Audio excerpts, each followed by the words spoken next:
Good morning, everyone. It's Lee Henson, president and founder of AgileDad, and it's time for today's episode of the Daily Stand-Up. So without any further ado, let's get started.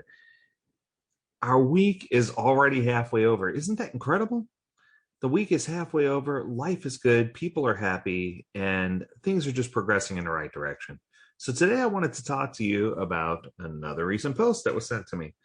This one has to do with a question that was posed out on Reddit and the replies that it got, and it just got some really interesting feedback, so I thought I'd share it with you. Somebody asked, what is the difference between an agile team coach and an enterprise coach? And I think where this person was trying to go, or what this person may have been trying to do, is trying to maybe differentiate between the different Scrum Alliance certifications, or maybe even just understanding better how coaching works. So I'm going to do the best I can to answer this question because I want to make sure that I throw my hat into the ring. But in order to do that, I think the first thing you need to understand is what an Agile coach does. Because a lot of people contact us and they have internal coaches on the ground already, but they don't understand the benefit of an external coach, either at the team level or the enterprise level. So I thought I'd help you by kind of throwing out what a coach does. So a coach, in essence, is a guide for the organization. So they're the shepherd for the organization that helps you make the right choices, the right decisions with regard to how you're going to operate so that Agile principles, values, and mindset are easily transitioned, and so that the entire company can identify clear business goals and they can stake out what objectives need to be met. Now, truth be told, every single organization is in a different place. I'm going to say it again. Every team and every organization is in a different place. The thing about Agile coaching is that it's not a one-size-fits-all model. Anyone who's ever taken my courses before hear me say not everyone looks good in spandex. And that's a good way to look at it, right? Everybody's going to be at a different place in their journey. So with that being true, we need to understand as coaches what we need to do to help organizations get to that point where they feel successful and they can start to see the impact of change and all that good stuff. So how do coaches do this? Well, they start out by maybe training groups of people. So just to make sure everyone's on the same page. For example, at AgileDad, we call this Agile and Scrum Fundamentals. And we have a fundamentals class, and I want to be careful. It's not essentials, it's fundamentals. So essentials would be the very basics to get people educated on the basics of Agile. Fundamentals is more of, it's only offered privately. And this class is more to get everyone back on the same page, that we're speaking the same language and we understand each other. Coaches can also start coaching individuals and teams. A lot of training organizations or coaching organizations, they do really good at the team-based coaching, but they forget about the importance of individual coaching. One of the things AgileDad coaches do really well is that we tend to focus some attention on the people who need the attention so that they can help become mentors internally for the rest of the staff. At the same time, we augment that by being mentors ourselves as a coach. We facilitate numerous types of workshops, everything from team-based immersion workshops to Agile leadership summits, where we get everybody involved and get our head into your work to see exactly what you're doing. And then we strive to build and maintain relationships with everyone involved so that we can make sure that when we walk away, which hopefully is sooner rather than later, that you can have sustainability. I think the big difference between the two different types of coaches, though, is quite evident. Team coaches work with a team at the team level, usually with 1 to 3 teams, and their whole goal is to improve team performance and operational efficiency. I've seen some organizations that take on as many as 5 to 8 teams. What I can tell you is the model that I've seen for success is that if you take on fewer teams, spend time with them, get them ramped up, and then progress on to other teams, limiting your whip helps a lot at the team level. For enterprise coaches, these are the ladies and gentlemen who work at the organizational level. So these are the ones that work across all departments, helping develop leaders, helping extend agility across the entire enterprise, enabling vision and strategy. These are the people who dig their feet in deep and help organizations make critical decisions. Now, very large companies often call on us and other organizations to help them make big choices, because sometimes it's easier for them to lean on someone from the outside, make a big decision, and then once it's successful, say it was all my idea. But if for any reason it wasn't successful, they can turn around and say, what did that coach tell us to do again? So just it works out so that they can take credit for the wins and have someone to lean on for the losses. So as interesting as that sounds, lots of companies do follow that exact same method.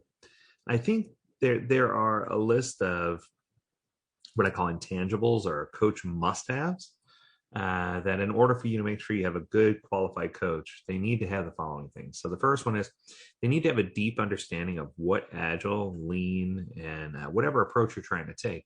They need to understand the landscape. Many different organizations have specialties.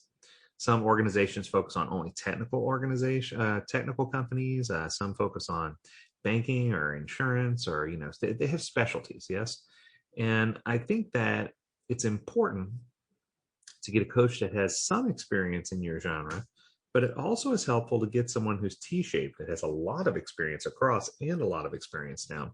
I call it capital T. You need to make sure you got the capital T going on, right? Because if the organization is going to be successful, a lot of times that includes helping train marketing and finance and HR and other divisions or groups within the company. So sometimes the work spans across deeply across the business just as much as it does on the technical side. So it's important to make sure that you have someone who understands how the company works, how departments and organizations are laid out, and someone who really will dig in and find out the deeper understanding of organizational scope and what you're trying to do. Coaches need to have deep emotional intelligence. Now, this means that they have the courage to talk to people, even about the tough stuff, right? And help them have a growth mindset that leads to new possibilities. And they need to have lots of experience, lots of trust, and tons of patience in order to make that happen. It's just not something that happens overnight. Coaches need to be free from the inner workings of hierarchy or any political constraints. A lot of times you hear organizations have politics, i.e. red tape, that prevent the company from expanding or growing as an agile organization. It's important for coaches to understand this hierarchical nonsense for them to come in and not have any strings attached. If they have no strings attached, that's where you're going to have the greatest impact. So the truth is, with a team coach and with an enterprise coach, there's some overlap as far as the skills are concerned, right? Or working knowledge. So both of the roles should have experience or working knowledge in understanding the Agile framework. They need to understand the toolkit. They need to understand Lean and Kanban. They need to understand work in progress limits. They need to have some form of professional coaching experience. They need to be good facilitators. They need to have facilitation experience. They need to actively mentor, not passively. They need to be able to train and teach people. They need to have a clear understanding and navigation of the roles, and they need to be able to develop people as self-leaders. And they need to understand how to be a leader themselves. So it's interesting because I think both sets of coaches require that. On top of this, in addition, the enterprise coach role, they need to be able to guide the change process for an entire organization. They need a much wider set of skills in that coaching range. They need to be the wide capital T.